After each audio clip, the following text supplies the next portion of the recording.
warahmatullahi wabarakatuh.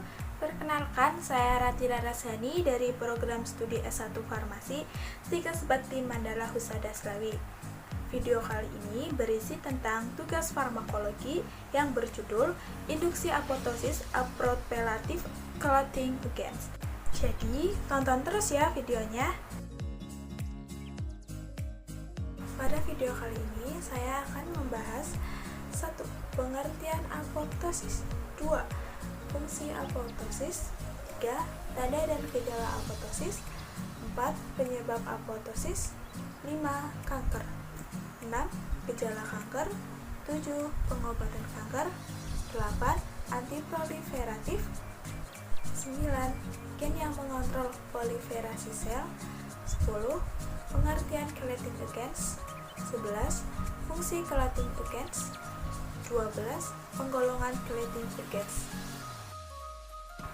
Nah, yang pertama ada pengertian apoptosis. Apoptosis adalah kematian sel yang terprogram atau program kill death. Adalah suatu komponen yang normal terjadi dalam perkembangan sel untuk menjaga keseimbangan pada organisme multiseluler. Sel-sel yang mati adalah sebagai respon dari beragam stimulus, dan selama apoptosis kematian sel-sel tersebut terjadi secara terkontrol dalam suatu regulasi yang teratur. Yang kedua, ada fungsi apoptosis. Di sini fungsi apoptosis itu ada 5 macam ya guys. Nah, yang pertama, terminasi sel apoptosis dapat terjadi pada sel yang mengalami kerusakan dan tidak bisa direpair, infeksi virus, dan keadaan yang mengakibatkan stres pada sel.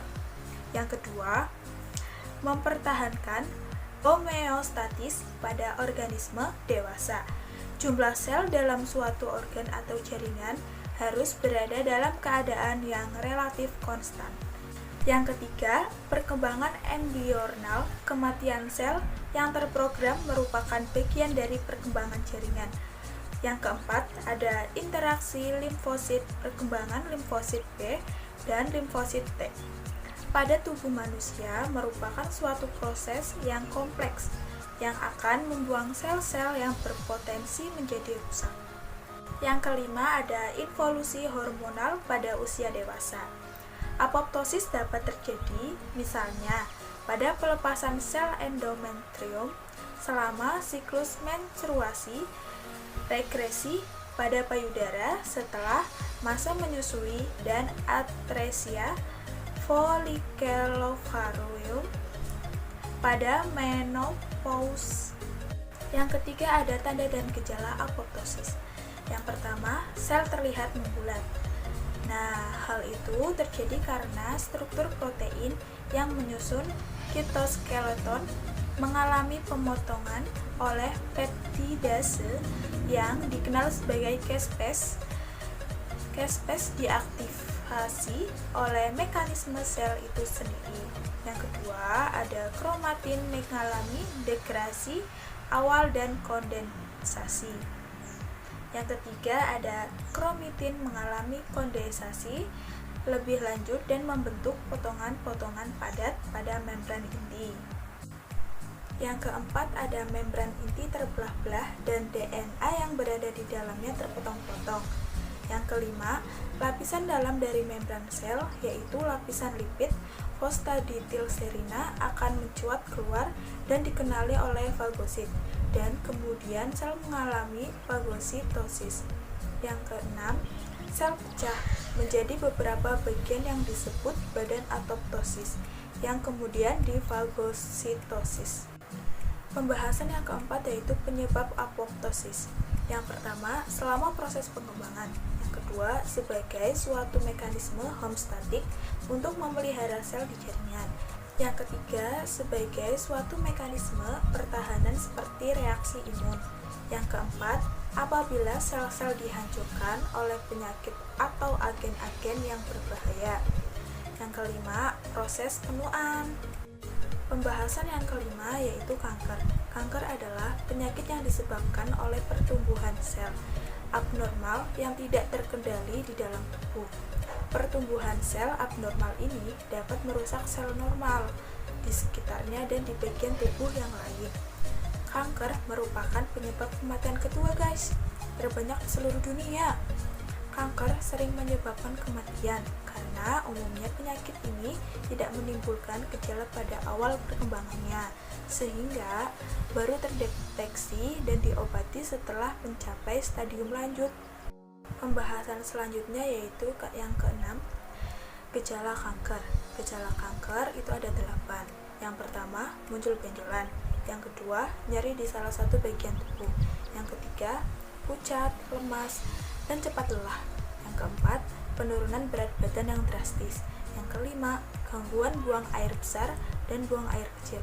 Yang keenam, batuk kronis. Yang ketujuh, demam yang terus berulang. Yang kedelapan, memar dan mengalami pendarahan secara spontan.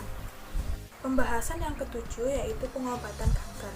Jenis pengobatan yang akan dipilih dokter bergantung pada beberapa hal, mulai dari jenis kanker, letak kanker, stadium kanker, kondisi kesehatan pasien secara umum, hingga keinginan pasien. Nah, metode pengobatannya yaitu meliputi yang pertama, kemoterapi, yang kedua, operasi, yang ketiga, radioterapi, yang keempat, transplantasi sumsum tulang, yang kelima, imunoterapi, yang keenam, terapi hormon, yang ketujuh, triggered heart. Pembahasan yang ke-8 yaitu antiproliferatif. Antiproliferatif yaitu melawan proses proliferasi. Anti yaitu melawan terhadap proliferasi. Nah, proliferasi yaitu fase sel saat mengalami pengulangan siklus sel tanpa hambatan. Proliferasi berbeda dengan mitosis ya. Jadi, istilah proliferasi sering digunakan pada hepatosit dalam konteks penggantian massa parenkima hati yang hilang akibat proses detoksifikasi, radang atau imunitas, dan digunakan pada sel B dan sel T. Pada saat kedua jenis sel ini distimulasi oleh ekspresi molekul antigen. Uji antiproliferatif menggunakan ampelopsin H2 pada berbagai konsentrasi menunjukkan makin besar konsentrasinya, makin banyak sel HeLa S3 yang mati. Demikian juga uji siklus penghambatan sel menunjukkan bahwa ampelopsin H2 dapat menyebabkan terjadinya penundaan waktu doubling time. Ampelopsin H2 juga menunjukkan mekanisme apoptosis dengan menekan protein-protein yang mendegradasi protein P53 yang merupakan supresor kematian sel. Masing-masing jenis sel kanker memiliki karakteristik mekanisme aktivitas yang berbeda.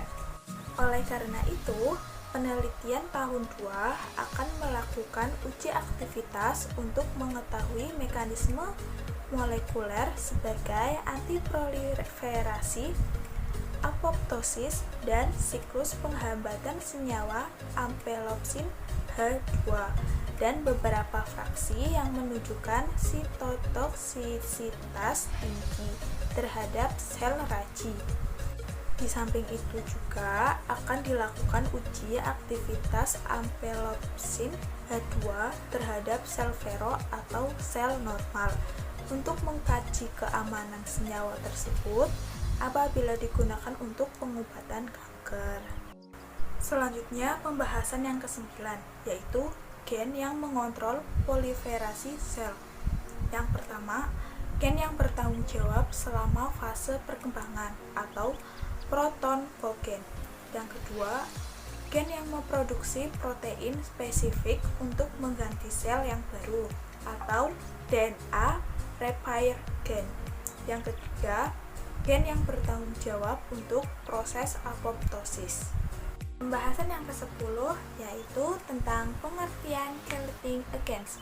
Calling Agents yaitu ion logam bebas yang sistem pangan dapat berbentuk ewal tidak larut atau komponen berwarna atau mengkatalisis degradasi komponen pangan yang dapat mengakibatkan pengendapan atau precipitation, diskolorasi atau perubahan warna, ketengikan atau menurunkan mutu gizi. Pembahasan yang ke-11 yaitu fungsi cladding agents.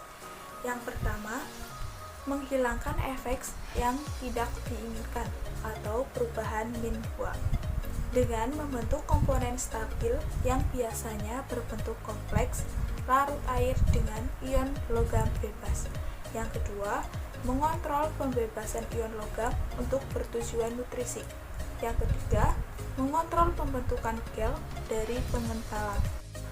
Pembahasan yang terakhir yaitu yang ke-12, penggolongan cladding agents. Golongan dan mekanisme kerjanya yaitu 1. Dimercaprol, pembentukan kompleks kelasi antara gugus sulhidril dengan logam, sehingga diharapkan membentuk kompleks yang stabil untuk meningkatkan eliminasi logam tersebut. 2. Suksimer, pembentukan kompleks kelasi antar gugus sulhidril dengan logam, sehingga diharapkan membentuk kompleks yang stabil untuk meningkatkan eliminasi logam tersebut. Yang ketiga yaitu edetat kalsium dinatrium atau asam etilen diamin tetra asetat EDTA, ion logam bebas atau baik eksogen maupun endogen dengan afinitas tinggi terhadap CaNa. EDTA akan menggantikan kalsium dari ikatannya dan diekspresi. 4. Unitiol atau asam dimercapropropane sulfonat DMPS, analog dimercaprol yang larut air sehingga ekspresi semakin C. Oke guys, sekian video dari aku ya teman-teman. Mohon maaf bila ada salah kata. Terima kasih. Assalamualaikum warahmatullahi wabarakatuh.